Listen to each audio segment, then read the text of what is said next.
Okay, so for this portion of your GI in a bad biliary, we're going to pick up with appendicitis. So most everybody's heard of appendicitis. You might have even had it whenever you were growing up or as you were a teenager. It's an inflammation of the appendix. Remember, anytime we see itis, it's inflammation in appenda. Obviously means appendix. But think about anatomy and where it's located. So your appendix hangs off of the cecum, which is the very beginning of the large intestine. And what happens is we don't really use this anymore. We don't really know why people have it for sure. We think it's left behind from when we were Neanderthal cavemen.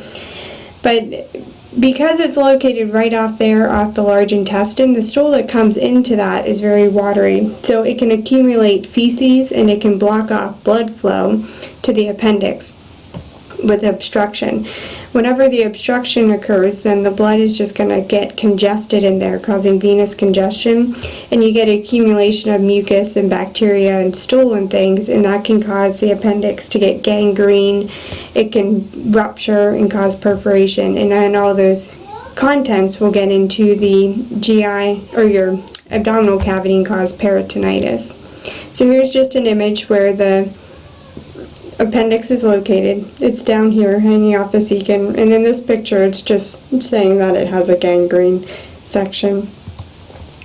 Patients with appendicitis will often get very characteristic type symptoms. They'll have right lower quadrant pain because that's where it's located. They'll have nausea, vomiting. It will be very tender to touch it. And if you push on it, it's going to hurt more whenever you release the pressure. And that's called rebound tenderness. So patients with appendicitis will often be holding their side, flexing their right leg up to put pressure on that site, because when you relieve it is whenever they feel the most pain. They will often also have fever and want to remain very still. The pain that they experience, the location of it is called McBurney's point. And I'll show you in an image coming up where exactly that's located in the right lower quadrant. To figure out what's going on, we would do a history, palpate their abdomen to see if they have these kind of symptoms. We'd look for an elevated white blood cell count.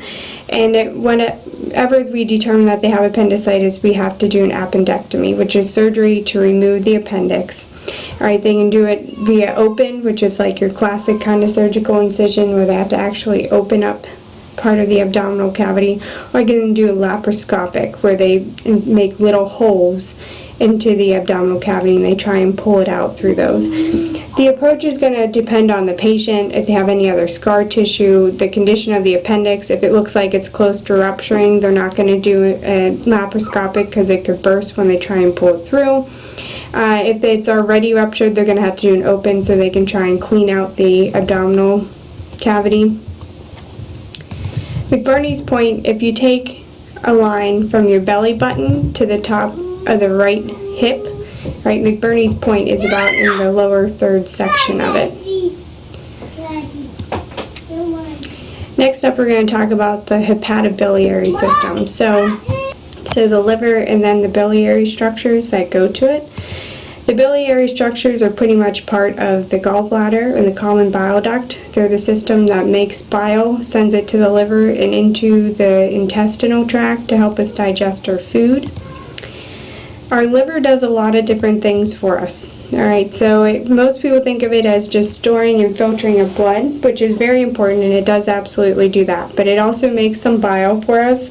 It converts all of our sugars over to glycogen so that we can use them for metabolism and cell energy. It also creates and breaks down some of our fats. Remember, we said cholesterol, HDL, healthy cholesterol is created in the liver. It supplies our glucose for us. It also makes our proteins, particularly our albumin for our serum and our blood to help us maintain osmotic pressures that we need. It makes some of our clotting factors like fibrinogen and prothrombin. So if those aren't working, if the liver's not functioning and making those, then we have bleeding disorders. It stores vitamins, it metabolizes and detoxes most all the medications we take, as well as alcohol that people drink. And it also neutralizes our amino acids into urea. So whenever amino acids get broken down, they usually produce ammonia. Ammonia is very caustic to our system because it's a very strong base. So it's going to throw off our acid-base balance. And if we don't have the liver to metabolize it, to turn it into urea, then it stays in our body. Patients who have liver problems will often appear jaundice. The other name for jaundice is icterus. It's accumulation of bilirubin in the blood. So if bilirubin levels get too high, then they can deposit in the skin and other tissues of the body. So then the skin turns a yellow, greenish kind of color. It also turns the white part of the eyes, the sclera, a different color as well. There's different types of jaundice. You can have obstructive jaundice, and that's whenever something's going on where the common bile duct from the gallbladder to the liver is blocked. Something's in there, so bile then cannot get into the liver, so bilirubin doesn't get processed, and it goes into the GI tract, and then it's going to accumulate and enter the bloodstream. Hemolytic jaundice is whenever we have an excessive breakdown of red blood cells at one time, and as a byproduct, they junk up the liver and block bilirubin breakdown. So, like people who have sickle cell crisis, when we talked about that disease, remember it's abnormally shaped red blood cells, they can have a hemolytic jaundice. It can be part of a blood transfusion reaction, somebody gets the wrong type of blood, things like that. So patients with jaundice, they're going to have a yellow appearance to their skin in the sclera part of their eye. They're going to have itching, which we call pruritus, and that's from the buildup of bilirubin under the skin. It's very irritating. Their stools will be clay-colored, and their urine will be dark and ambered. Now, if we don't treat jaundice, and it continues to progress past the level of it just causing discoloration and itching, it's going to build up in the brain and cause a condition called kernicterus. Those deposits in the brain are permanent. They're going to lead to brain damage and difficulty. And I have a baby here because babies, whenever they're first born, have fetal hemoglobin until they make their own, and it breaks down rapidly, and that's why a lot of newborns end up looking yellow whenever they are first born. Here's images just of the white part of the eye that's turning yellow, and then of the overall skin appearance and how it can look, especially in lighter or fair colored skin people. Portal circulation has to do with the blood vessels coming into the liver. So you'll notice that we have her hepatic vein. There's also an hepatic artery, and then the common bile duct from our first image. They all lay right with each other, and they all form like a tree kind of branching once they get into the liver. Here in this image you can see all of them together, right? But whenever we're talking about hepatic circulation, we're worried about the blood flow and the ability of the liver to drain blood as part of the circulation. Cirrhosis is whenever something has caused irreversible progressive liver damage. So that means we can't fix it, and over time it's going to continue to get worse. What happens is the liver tissues get inflamed. The cells then get to the point where they have cell death because they can't handle the inflammation. They form into scar tissue, and then those scar tissues can form fibrosis or little nodules of scar tissue. Extensive damage to the liver tissue is going to continue and progress over time. So once it starts, unless we figure out what the underlying cause is and fix it, then we're going to continue to get worse until the point where the liver cannot function anymore, because this nodule scar tissue is going to interfere with its ability to actually have circulation, drainage, and work processing. Right? It's often the final stage of chronic liver failure. It can be due to things like viral hepatitis, excessive alcoholism, toxins, and biliary obstruction. Patients who have liver damage, this is an image of cirrhosis. This is a nice healthy image on the left of a liver. It should be nice and dark red, very smooth looking. Right, if it has the nodules and the scar tissue, notice all the bumps, all the very dark kind of coagulated blood in there. So the problem with cirrhosis is that it's going to interfere with the biliary structures and the vascular system in the liver. All right, so that means bile is going to stay there or be stasis, and it can't drain and get waste into the GI tract.